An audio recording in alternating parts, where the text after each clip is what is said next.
केसरिया बालम आवो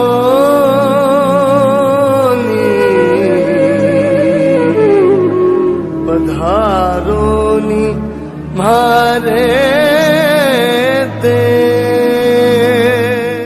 चौहटन को पांडवों की तपोभूमि भी कहा जाता है। कई दंत कथाओं के अनुसार पांडवों के अज्ञातवास गुजारने का एक पड़ाव चौहटन की पहाड़ियों में भी रहा। अज्ञातवास के दौरान कुंती पुत्र पांडव कई सालों तक चौहटन की पहाड़ियों में रहे। दंत कथाओं की माने तो पांडवों के यहाँ रहने के दौरान क्रीड़ा के रूप में गिल्ली डंडा खेला जाता था। एक बार भीम ने गिल्ली पर इतनी जोर से प्रहार किया कि वो उछलकर दूर चली गई। गिल्ली जिस स्थान पर गिरी वहाँ पर एक विशाल जलाशय बन गया। इस स्थान को चीपल नाडी कहा जाता है। इस नाडी की विशेष बात यह है कि रेगिस्तान के धौरों ने कई अकालों की विभीषिकाओं को झेला है, लेकिन इस नाडी का पानी कभी नहीं खत्म हुआ। पांडवों ने जिस स्थान पर रहकर अज्ञातवास गुजारा था उस स्थान को सुइया धाम कहा जाता है। इस स्थान पर पौष माह, सोमवार और वतीपात योग का संगम होने पर विशाल मेला भरता है, जिसे मारवाड़ का कुंभ सुइया मेला कहा जाता है। इस दिन लाखों की संख्या में श्रद्धालु यहाँ दूर दूर से दर्शन करने आते हैं। सुइया में अंतिम बार मेला 2017 में लगा था। भविष्य में 2024 में एक बार फिर यहाँ मेला लगेगा, जिसमें न केवल लाखों की संख्या में श्रद्धालु दर्शन करेंगे बल्कि हजारों लोगों को रोजगार भी मिलेगा। चौहटन में डूंगरपुरी मठ, सुइया धाम के अलावा हिंदू और जैन मंदिर मौजूद हैं। चौहटन में वैर माता का थान, विष्णु पगलिया, कपालेश्वर महादेव सहित कई अन्य धार्मिक स्थान काफ़ी दार्शनिक हैं। इसके अलावा कस्बे से 3 किलोमीटर दूर ढौक गांव स्थित वांकल वीरात्रा का मंदिर संपूर्ण भारत में काफ़ी प्रसिद्ध है। हर वर्ष पूरे भारत से लाखों की संख्या में श्रद्धालु यहाँ भी दर्शन करने आते हैं। एक सुइया नाम का माली था, उसने तपस्या की थी और शिव जी ने कहा कि भी तेरा नाम होगा। उसके कारण यहाँ पहाड़ पे पानी है, तो वो वतीपात योग हो, पौष मास हो, अमावस हो, सोमवार हो, पूरा योग मिलता है, तब मेला होता है, मरुकुंभ होता है। करीब 8-10 लोग आते हैं। आज से 2 साल पहले ये मेला हुआ था। यहाँ कहावत प्रसिद्ध है कि यहाँ पांडवों ने अज्ञातवास में तपस्या की थी और उसमें भीम घोड़ा और सुइया कपालेश्वर जहाँ रात दिन पानी चलता रहता है, इस कारण पहाड़ी इलाके में अज्ञातवास में भी पांडव यहाँ रहे। और सुइया धाम है जहाँ मरुकुंभ नाम करके बहुत बड़ा मेला लगता है, जो मतलब मरुकुंभ जो देखा जाए तो मिनी उसको कुंभ कहा जाता है। वो पंचतत्व इकट्ठे होने पे लगता है। वो अभी 2 साल पहले 2017 में शायद हुआ था। लाखों की तादाद में भीड़ हुई थी। बहुत अच्छा मठ है। चौहटन के धार्मिक इतिहास के अलावा राजनीति में भी काफ़ी समृद्ध इतिहास है।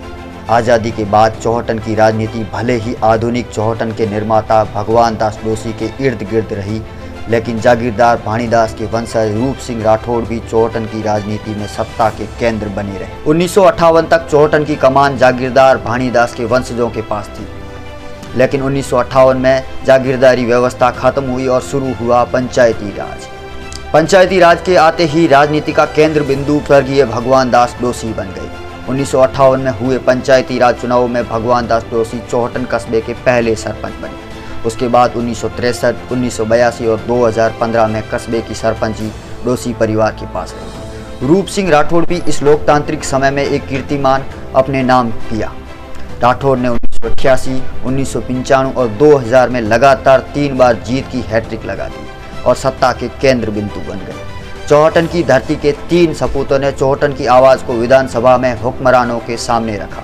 1962 में भानीदास के वंशज ठाकुर फतेह सिंह, 1980 और 1993 में भगवान दास डोसी, 2013 में पाकिस्तान से विस्थापित होकर भारत आए तरुण राय कागा इस विधानसभा से विधायक चुने गए।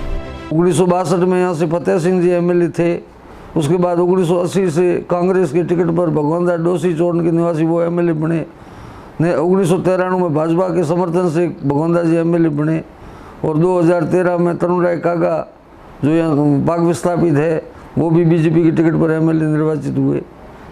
सीमावर्ती क्षेत्र चौहटन अपने आप में महत्व रखता था और स्वतंत्रता के बाद में यहाँ पे जिस रूप में विचारधाराओं का परिवर्तन आना चाहिए वो नहीं था। लोग गुलामी की जड़ों में जकड़े हुए थे। मेरे पिताजी ने जन चेतना के जागृति करके अपनी टीम बना करके लोगों के साथ काम शुरू किया और सन 51 का चुनाव भी विधानसभा का लड़ा।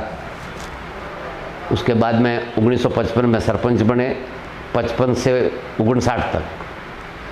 59 में फिर चुनाव हार गए सरपंच का, तो फिर वापस 62 में जब चुनाव हुआ तो अच्छे मतों से विजयी होकर के सन 75 तक सरपंच रहे और इस गांव का पूर्ण संपूर्ण विकास किया बहुत ही अच्छी तरीके से।